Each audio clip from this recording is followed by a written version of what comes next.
Hello, this is Nicole. Welcome to the Walking Forest.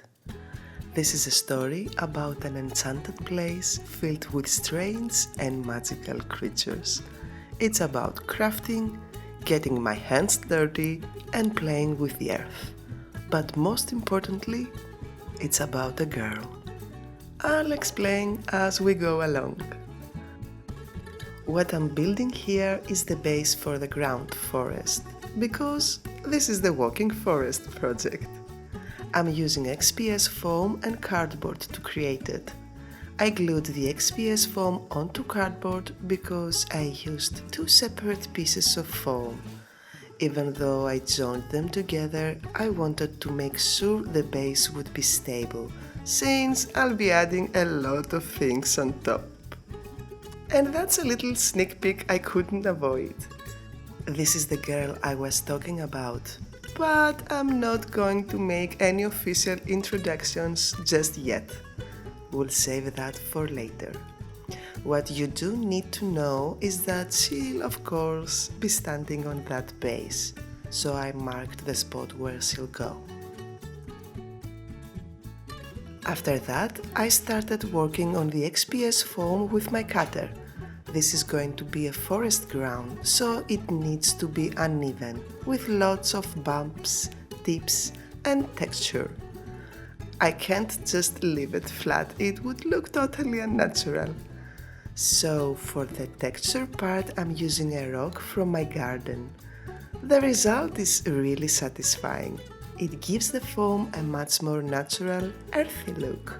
Just what I was going for.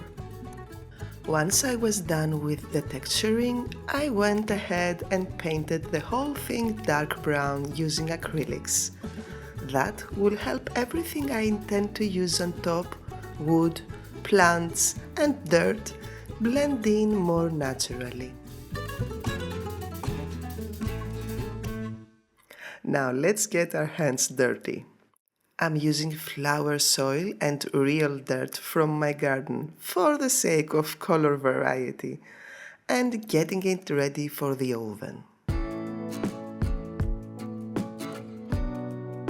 After baking, all the moisture was gone and the dirt was ready to use, but I didn't like that it had too many small rocks in it, so I passed it through a sieve. And once I had my beautiful smooth dirt, I glued a layer onto the base using wood glue.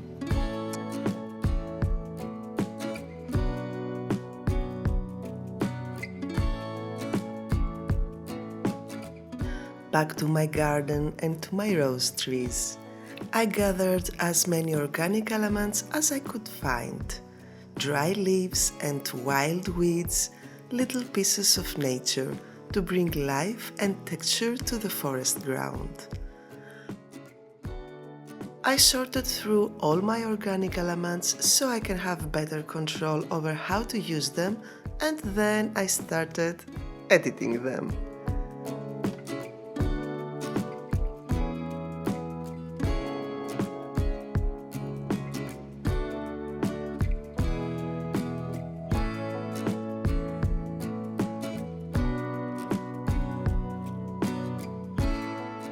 I ended up with 3 distinct types of dry leaves, each with its own unique shape and size. That way I can have a nice variety on my forest ground, making it look more natural and full of life.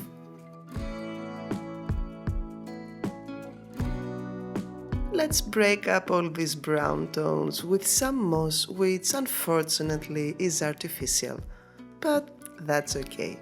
We can't have everything natural. To break the ground tension, I'm using isopropyl alcohol, which sounds very fancy, but it's the ordinary rubbing alcohol. And after that, some homemade scenic glue to hold everything together. Voila! We have our ground and I think it's quite pretty. Let's move on.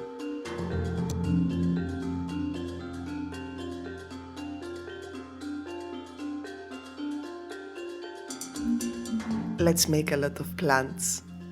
I was really lucky to find an amazing tutorial on how to make ferns, which are one of my favorite plants, so I decided to give it a try. It's a pretty wild technique. You actually paint each fern leaf onto a piece of wire and then peel it right off. In order to peel them off after they've dried, the surface they are drawn on needs to be as smooth and glossy as possible. I used a piece of XPS foam which I covered with tape to create the desired surface. I made a mixture using PVA glue, stucco and acrylic paint and started painting my leaves. The ratio is about 50 to 50 stucco to glue. If there is too much stucco, the result will crack. If there isn't enough, the mixture won't have enough body. The outcome is very nice, and I keep thinking of the endless possibilities of this technique, but there is a small issue.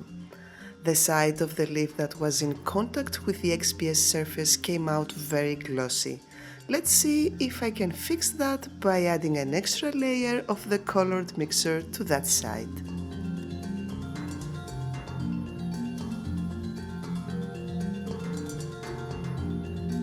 Alright, I'm going to leave these leaves to dry and move on to the next type of plant. This type, I'm making it out of polymer clay. I'm not aiming for any specific plant, just improvising and having fun with the clay. I'm using a type of polymer clay that still has a bit of flexibility even after baking. If I don't use this, I'm afraid there is a high chance that all these tiny, really thin leaves will break. It's better to use this clay when it comes to really small and delicate parts like leaves, fingers, things like that. Once they were baked, I gave them a coat of deep green acrylic as a base. Then I brushed on some watered down brown to add a bit of shading and depth. Now we'll leave these plants to dry and move on to making some wild grass using the bristle from an old brush.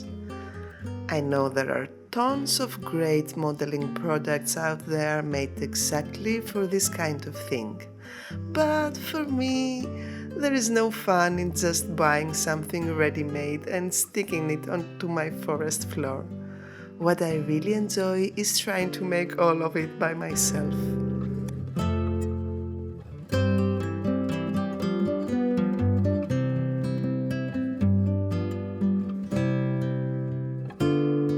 Now, just to be clear, this thing I'm making here isn't my idea. I clearly remember seeing a tutorial about it on YouTube, but I honestly can't remember who made it, so I can't give proper credit, even though I'd really like to. I just want to be honest. I didn't come up with it. I'm simply following someone else's idea.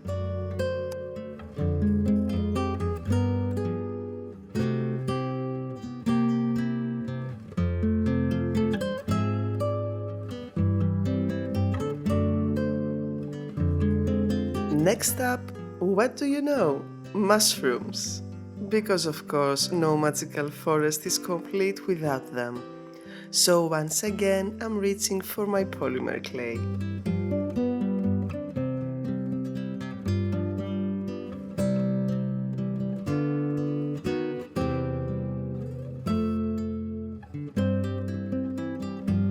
I didn't want to make the classic red mushrooms with white dots. I've gotten a bit tired of seeing them everywhere, so I went with blue mushrooms instead. And rather than painting them later, I used 2 shades of clay right from the start, a creamy tone for the stems and a rich blue for the caps. Once baked, I added some brown shading on the stems to add some realism. After that, I realized the blue was a bit too vibrant for my taste, so I toned it down a little by applying some watered-down grape paint. Okay, now I have all my elements ready. I've got these great fern leaves, not glossy anymore. I have this lovely wild grass that came out of a brass. There is even a rhyme here. I've got my lovely tiny mushrooms and I really like that blue-gray color on their caps. And I've got these unidentified plants that look a bit like ocean or alien plants, but that's okay. I like them anyway. Now, let's meet the girl.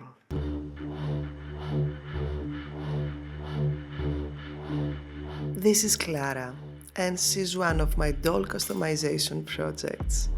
Clara came to me a few years ago looking like that. Back then, I didn't have a YouTube channel, not even a camera, so unfortunately I have no footage of her transformation. Such a shame. So here's the thing with Clara. Something went a bit off in her construction. She ended up kind of front-heavy, like always leaning forward and ready to face-plant. So I thought, let's give her a base, something to hold her steady so she doesn't keep nose-diving. And that's how the Walking Forest project was born. The Walking Forest is more than just a doll customization project. It's a whole diorama, or maybe even better, a fairy tale filled with magical creatures.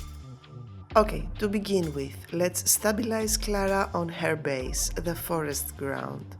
Since the ground is made out of XPS foam, I've decided to use toothpicks to pin her down. I'm making sure she'll stay in place by adding a few drops of hot glue.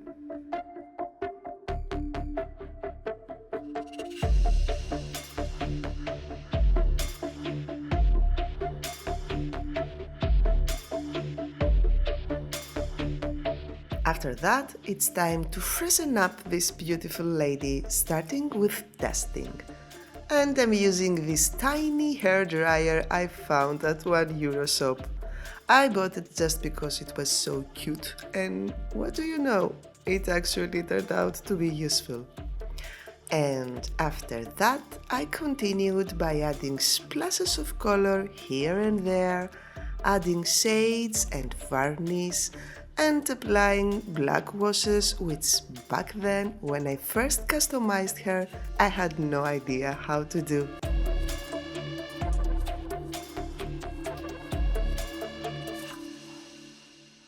Now let me talk a little about this girl. Clara is not a forest creature. Clara is the forest. Not just its soul, and not just its essence, but also its ground. Clara is a place filled with beauty and terror, with weird and magical creatures, with both light and darkness. A place of wonder. And she's always like that, except for one occasion, when it's time to move.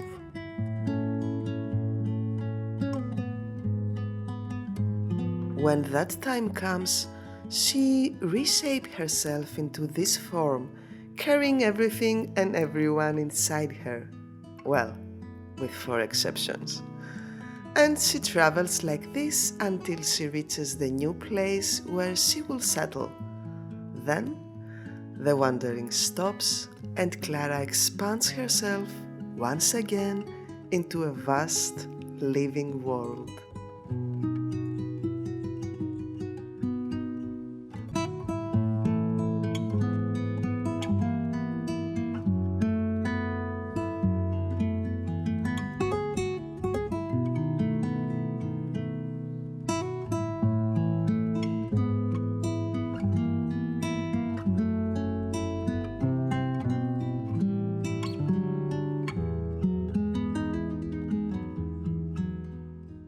This is the first miniature house I ever made.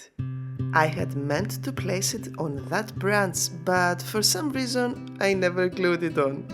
So now its time has come to take its place.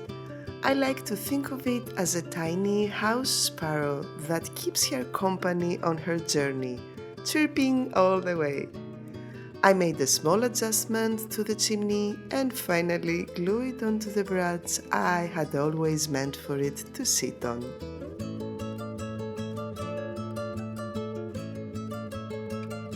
As a final touch, I applied varnish onto her beautiful eyes and lips.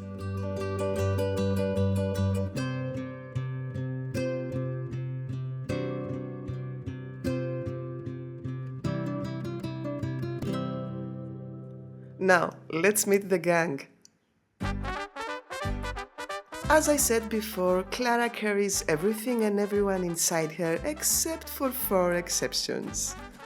4 magical creatures travel beside her, each one for its own reason. Please check out the previous videos to see their making of and their story.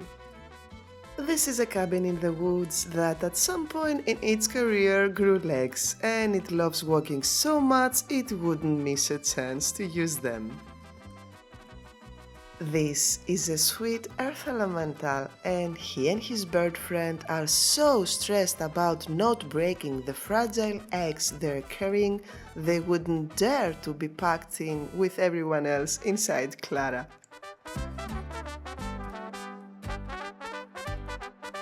This is a fox spirit, a creature of both the waking world and the dream world. She is airy, translucent, made of dream stuff. She prefers to travel by herself. And this is an old witch tree. She walks on her own at front because she's the one leading the way. When that lantern lights up, she gives the signal and the journey begins. Last chapter. Let's complete this forest ground starting with the ferns. Thanks to the wire inside, I can bend each leaf into a beautiful curved shape that looks so natural. I have to say I love this technique, it's amazing, and I can't stop thinking about the endless possibilities. I mean, you can literally draw anything and peel it off. It's insane.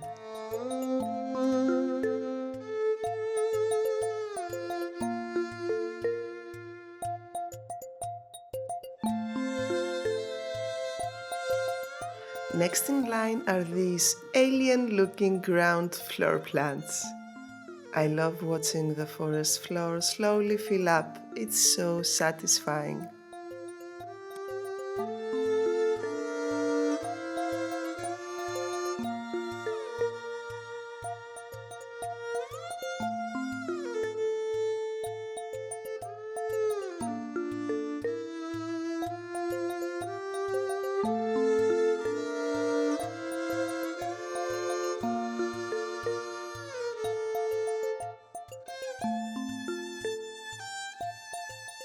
I trimmed my wild brass grass because I realized all the tufts were about the same height, which made them look a bit unnatural. But after their little haircuts, the result was really nice.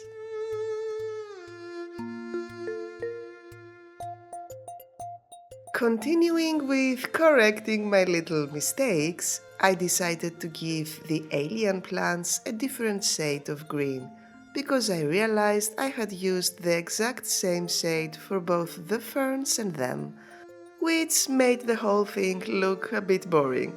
So I used a light green shade of pan pastels to set them apart.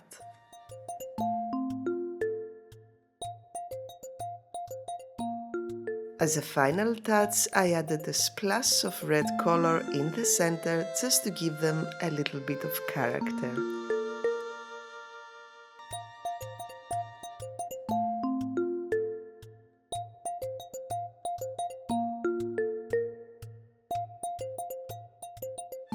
Let's continue decorating the forest ground. Of course, there have to be a lot of broken branches and pieces of dry trunks. Luckily, I have a huge collection of little bits of wood and tiny branches that I love using in my projects. So I dove into my collection and picked out the pieces that felt just right for a little forest floor. After that, I started gluing them onto the ground using, what else? Wood glue.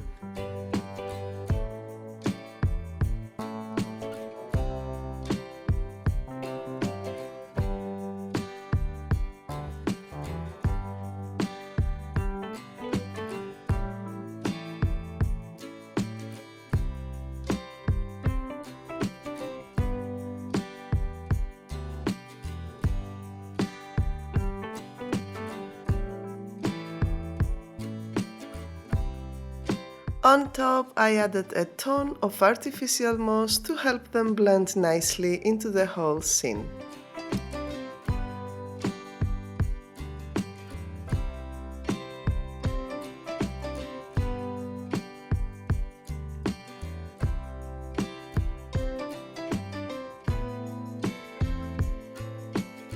Now it's time for the mushroom pie. I love mushrooms. In soups, in pies, with rice, well, pretty much in every form I can eat them. Do you like them? Drop a comment if you do with your favorite recipe. I glued these mushrooms using hot glue snugly against my little broken pieces of wood because that's where usually mushrooms grow, right? They like a bit of cozy decay.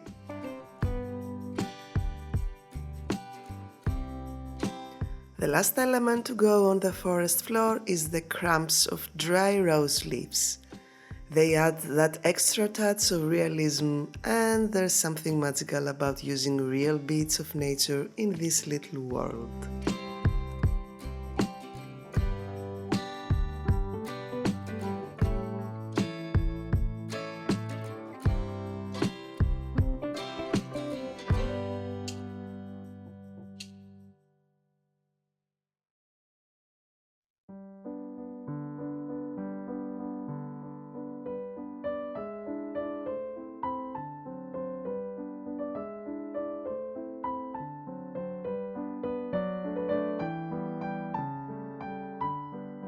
I try not to be a perfectionist, because then I'd never finish a project, but I just couldn't stand seeing the visible hot glue at the base of the mushrooms.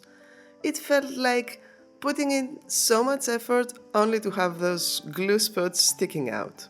So I covered them up with a little soil.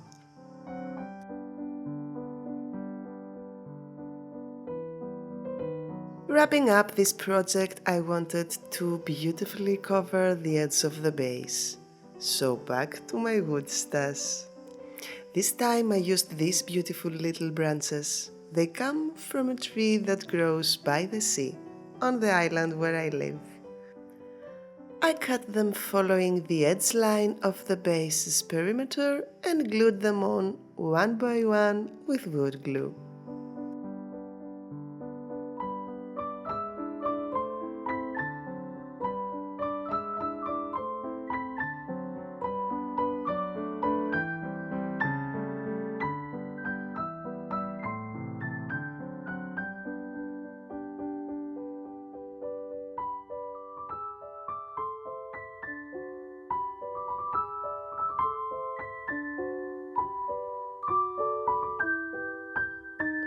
So, after gluing a couple dozen more pieces, this crazy project was finally complete.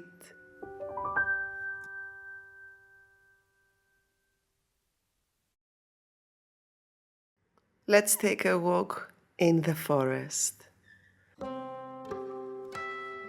What do you think of this unusual enchanted place? I hope you enjoyed it as much as I enjoyed bringing it to life. I'd love to hear your ideas about weird creatures, strange places, and curious little stories, so drop a comment. If you want to see more fairy tale projects like this, don't forget to subscribe and hit that like button. It really means a lot to me.